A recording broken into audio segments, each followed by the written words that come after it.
Summer holidays வந்தாச்சு நம்ம GT Holidays வந்தாச்சு. GT Holidays, South India's #1 travel brand.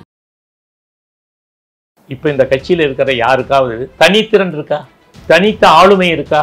அந்த காலத்தில் பேசிய நாஞ்சில் மனோகரனை போன்றோ, நாவலரை போன்றோ, நான் காளிமுத்துவை போன்றோ பேச்சாற்றல் எழுத்தாற்றல் உடையவர்கள் உண்டான அதுவும் இல்லை. தென் எப்படி இந்த கட்சி எப்படி வெற்றி பாதைக்கு அழைத்து செல்ல முடியும்? இங்க பாஜக மாநில தலைவர் அந்த அண்ணாமலை அவர்கள் அண்ணாவை பற்றி பேசினார் அப்படிங்கிறதுனாலதான் இந்த கூட்டணி முறிந்தது அப்படின்னு சொல்லப்பட்ட. அப்ப அவர் இபிஎஸ் எடுத்த முடிவு தவறா? கட்சி வெற்றி பெற வேண்டுமா வேண்டாமா? கட்சிக்காக தலைவர்களை பலி கொடுக்க முடியுமா? ஆச்சி பாதாம் ட்ரிங்க். ஆச்சி பாதாம் ட்ரிங்க் ஒன்னு வாங்கினா ஒன்னு ஃப்ரீ. இப்போ நம்ம சொல்றாங்கல்ல, அவர் எப்படி கட்சியில சேர்க்க முடியும், இவர் எப்படி கட்சியில சேர்க்க முடியும் அப்படியே என்று நினைத்திருந்தால் புரட்சி தலைவரோடு நாவலர் வந்து இணைந்திருக்க முடியாது. சே மாதவன் சட்ட அமைச்சர் அண்ணா அமைச்சரவையில், அவர் திமுகவை விட்டு இங்கே வந்து சேர்ந்திருக்க முடியாது. எஸ்டிஎஸ் அண்ணன் அவர் அதுவும் தலைவரே போய் அவரை கூட்டியாந்து கட்சியில் சேர்த்தார். ஏன் ரெட்டலைக்கு மரியாதை?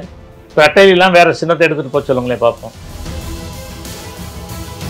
அதனால பாவம் அந்த தம்பிகள் யாரோ ஒருத்தர் தெரியாம சையது விவசாமி யாருன்னே தெரியாம கேபி முனுசாமி பேசுறாரு. இல்ல அவருக்கு வர்றேன், அவருக்கு இருக்கு சொல்றேன்.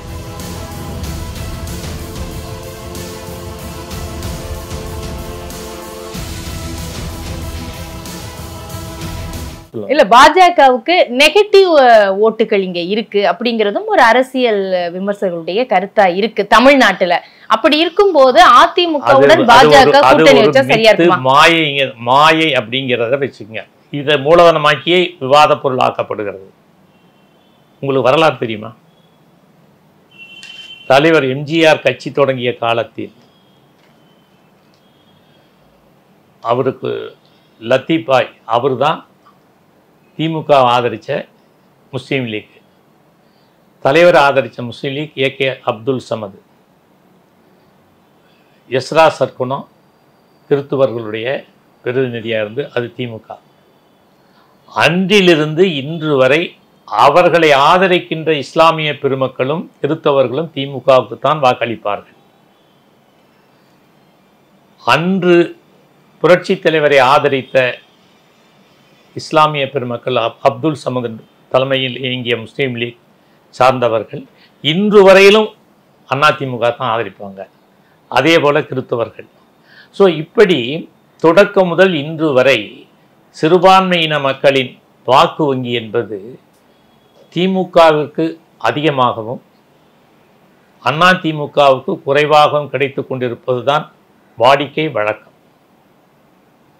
அதனால் அது வந்து ஒரு தவறான புரிதலோட பேசப்படுகிற ஒரு கருத்து. புரியுதா? அதனால் அந்த புரிதலை முதல்ல புரிஞ்சுக்குங்க. ஆனா சிறுபான்மையின மக்களுடைய வாக்குகள் மட்டும் கிடையாது, பொதுவாகவே தமிழ்நாட்டு மக்கள் பாஜகவை இன்னும் ஏற்றுக்கொள்ளவில்லை. பாஜகவுடன் சேரும் போது சரி, இப்போ உங்களுக்கு ஒரு விஷயம், 2021 சட்டமன்ற தேர்தலில் பாஜகவுக்கு கிடைத்த வாக்கும் 2024 பாராளுமன்ற தேர்தலில் கிடைத்த வாக்கும் வளர்ந்திருக்குதா குறைந்திருக்குதா?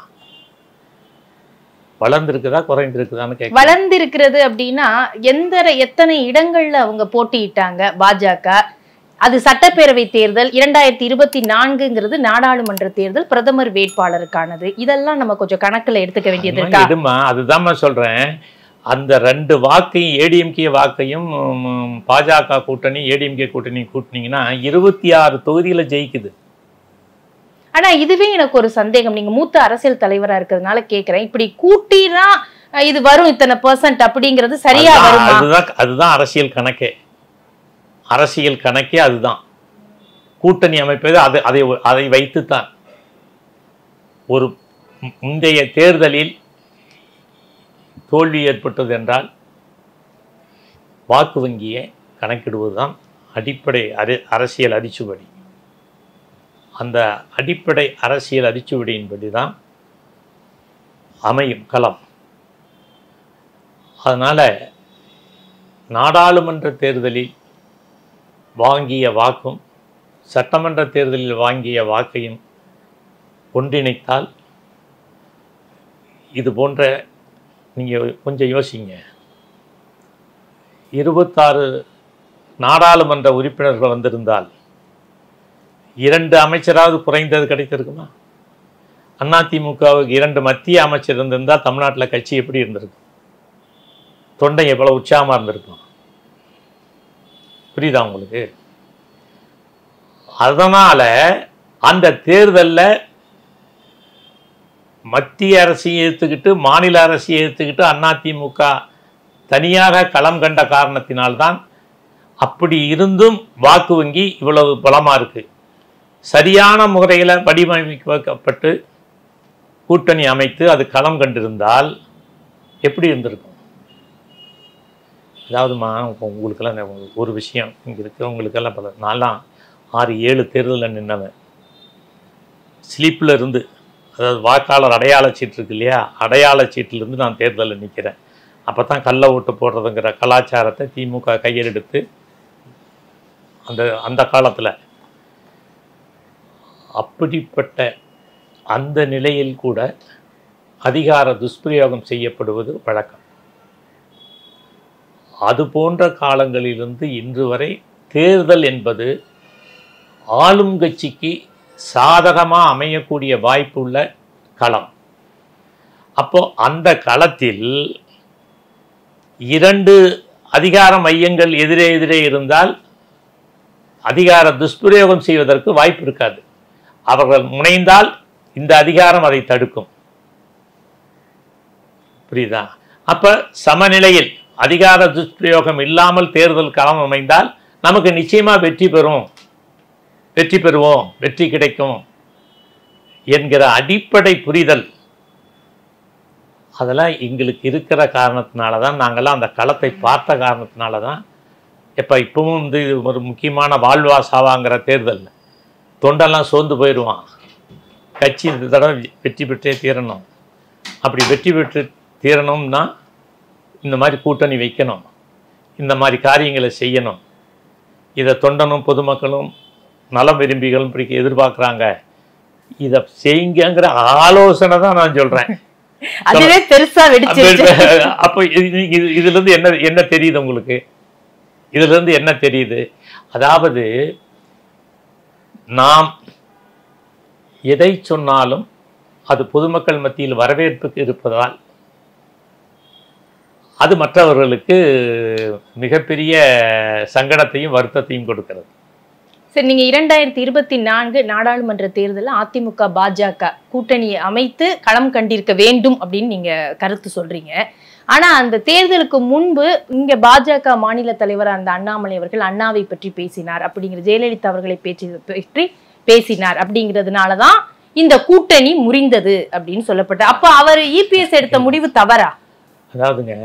அதாவது இதுல தவறா சரியாங்கிறத பற்றிய வார்த்தைகளை நான் பயன்படுத்த விரும்பல. கட்சி வெற்றி பெற வேண்டுமா வேண்டாமா? கட்சிக்காக தலைவர்களை பலி கொடுக்க முடியல. கட்சி வெற்றி பெறுவதற்காக எதை வேண்டுமானாலும் பொறுத்து கொள்வது, சகித்து கொள்வது, கடந்து போவது. அப்படிலாம் நீங்க பார்த்தீங்கன்னா உங்களுக்கு ஒரு ஒரு கடந்த கால நிகழ்வு சொல்றேன். இப்போ நம்ம சொல்றாங்கல்ல, அவர் எப்படி கட்சியில் சேர்க்க முடியும், இவர் எப்படி கட்சியில் சேர்க்க முடியும் அப்படியே என்று நினைத்திருந்தால் புரட்சி தலைவரோடு நாவலர் வந்து இணைந்திருக்க முடியாது. மாதவன் சட்ட அமைச்சர் அண்ணா அமைச்சரவையில், அவர் திமுகவை விட்டு இங்கே வந்து சேர்ந்திருக்க முடியாது. எஸ்டிஎஸ் அண்ணன் அவர் அதுவும் தலைவரே போய் அவரை கூட்டியாந்து கட்சியில் சேர்த்தார். அதனால் ஒரு கட்சியில் சேருவதற்கும் ஒரு கட்சியில் கூட்டணி வைத்துக் கொள்வதற்கும் உண்டான அடிப்படை உணர்வு என்ன தெரியுமா? குற்றம் பார்க்கின் சுற்றம் இல்லை. புரியுதா? அந்த அடிப்படையில் தான் அரசியல் செயல்பாட்டை சாணக்கியத்தனம் என்று சொல்லுவது. நேருவின் மகளே வருக, நிலையான ஆட்சி தருக. யாரு அந்த நேருவின் மகள்? யாரு? மிசாவில் போட்டு அனைவரையும் நொங்கெடுத்து அடித்து துவைத்து துவசம் பண்ணி எல்லோருமே மிசா தியாகி மிசா தியாகி மிசா தியாகி என்ற அந்த பட்டத்தை ஒரு தியாகமாக அடையாளப்படுத்தப்பட்ட அந்த தியாகமே கேள்விக்குறியாக ஒரு மரியாதை இல்லாத வகையில் நேருவின் மகளே வருக நிலையான ஆட்சியை தருக என்று சொன்னால் என்ன பொருள்? அரசியலில் வெற்றி பெற வேண்டும். அரசியலில் வெற்றி பெறுவதற்கு எதை வேண்டுமானாலும் செய்யலாம்.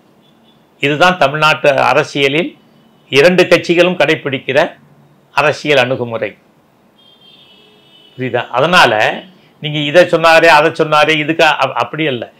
வெற்றி பெறணும், என்ன செய்யலாம்? அரசியலில் நிரந்தர நண்பனும் கிடையாது, நிரந்தர பகைவனும் கிடையாது. இந்த இயக்கம் இப்போ ஒரு விஷயம் உங்களை கேட்குறேன். அதிமுகவுக்கு எத்தனை சதவீத ஓட்டு இருக்குதுன்னு நினைக்கிறீங்க? இப்போ பார்த்தா 24%. எவ்வளோ வச்சுக்குங்க. நாங்கள் சொல்லுவோம் 35 இருக்குதுன்னு சொல்லுவோம். மற்றவங்கெல்லாம் ஊடகவியலாளர்லாம் என்ன சொல்லுவாங்க? இல்லை அது 20க்கு வந்துருச்சு 18க்கு வந்துருச்சுன்னு சொல்லுவீங்க. இந்த ஓட்டு வங்கி யாருடைய ஓட்டு வங்கி?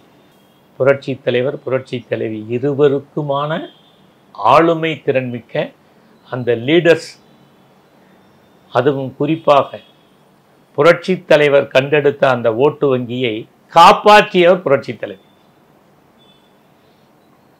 அதை அப்படியே காப்பாற்றினார், அதை காப்பாற்றி வளர்த்தார். இப்போ ஒரு உதாரணம் எடுத்துக்கங்க. சே ஜா ரெண்டும் பிளவுபட்ட போது சேவல் புறான்னு இருந்துச்சு. அப்போ அம்மாவால் 25-26 சீட்டுக்கு மேலே வெற்றி பெற முடிஞ்சுதா? அது ஃப்ரெஷ் கேண்டிடேட்டு, முதல்ல மக்கள் மத்தியில் வர்றாங்க, வெற்றி பெற முடிஞ்சதா? ஆனால் மதுரை மருங்காபுரியில் இரட்டை இலை வந்தவுடன் 2 இடங்களிலும் வெற்றி. அப்போ எம்ஜிஆர் கண்ணுக்கு தெரியாத மின்சாரமாக மக்கள் மனதில் எல்லா இடங்களிலும் நிரம்பி இருக்கிறார் என்பதற்கு இதெல்லாம் ஒரு உதாரணம் சொல்கிறேன். புரியுதா? அதனால் அவருடைய செல்வாக்கு தான் அதிமுகவினுடைய வாக்கு வங்கி.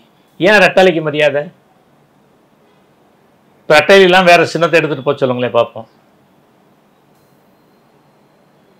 அதனால தான் எம்ஜிஆர் வேணும்னு சொல்கிறோம்.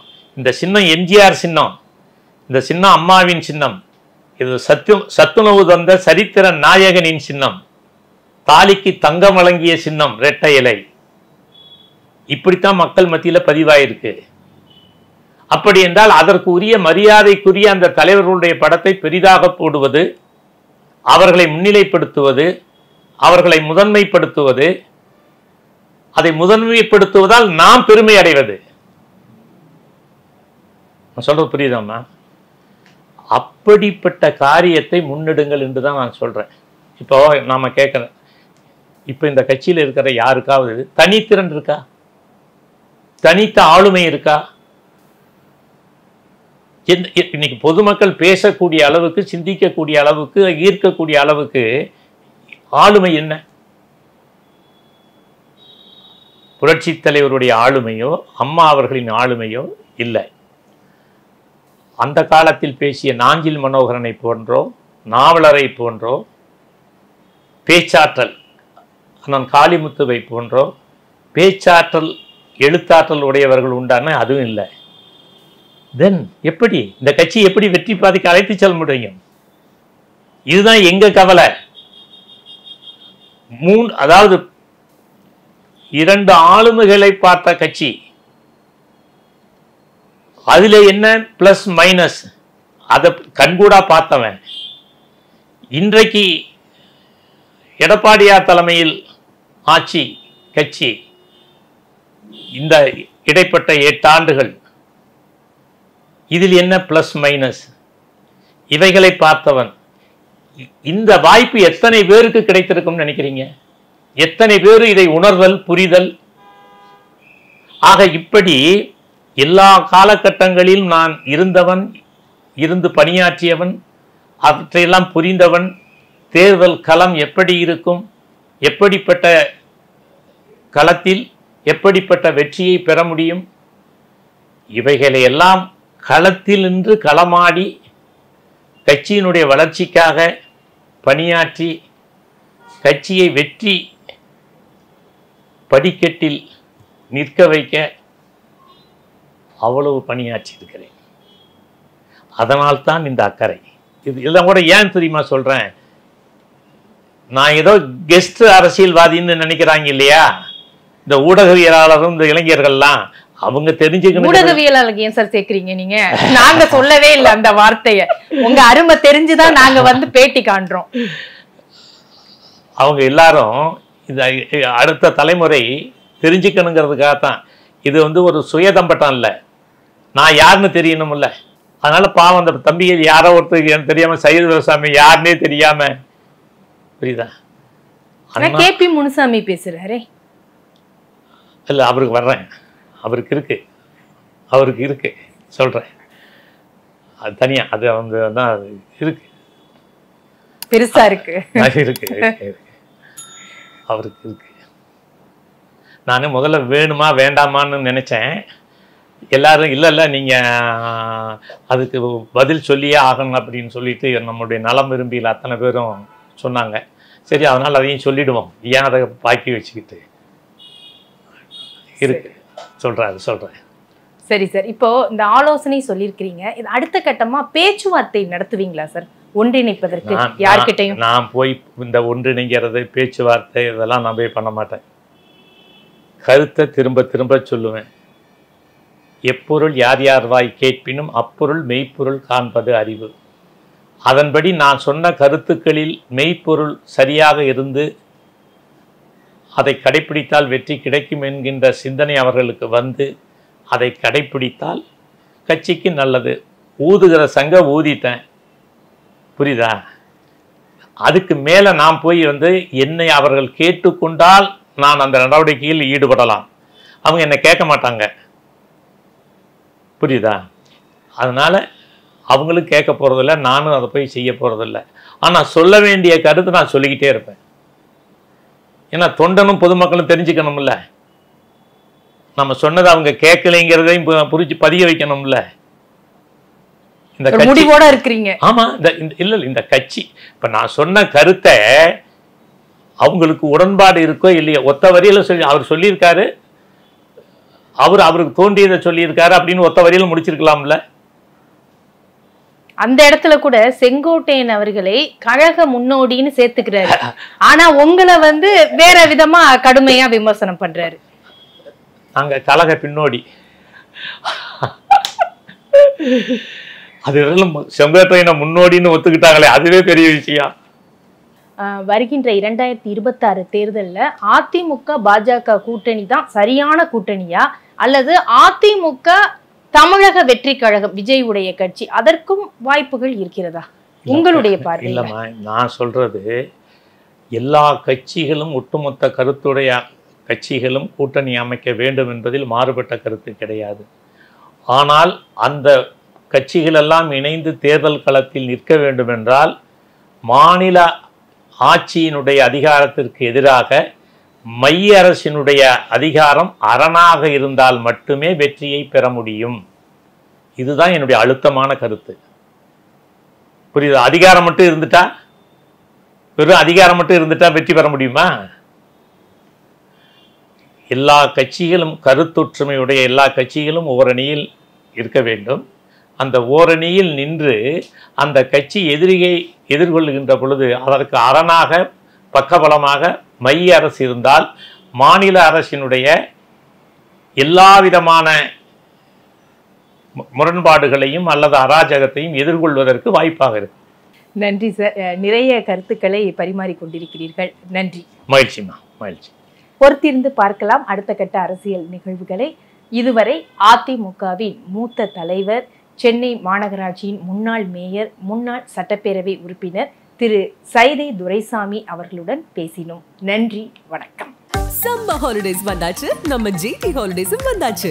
GT holidays, south India's #1 travel brand. Aachi badam drink. ஆச்சி பாதாம் ட்ரிங்க் ஒன்னு வாங்கினா ஒன்னு ஃப்ரீ. மின்னம்பலம்.com தமிழின் முதல் மொபைல் பத்திரிகை.